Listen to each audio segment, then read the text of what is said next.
Myopia for people involved in sports or hard workouts can be dangerous.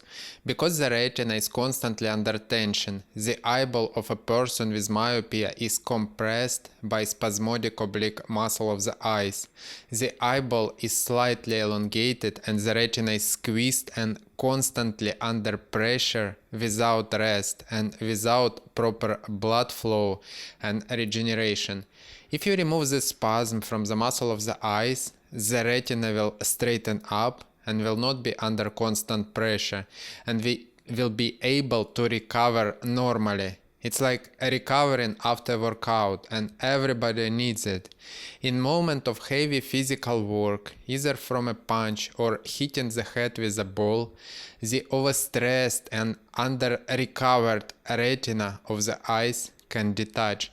It is better not to bring to this, and with exercises and relaxation to get rid of the spasm from the muscle of the eyes, to improve vision and maintain eye health. If you want a more in-depth, step-by-step proven course to improve your eyesight naturally, to get rid of myopia and astigmatism, join my Eyesight Academy course. The link will be in the description below.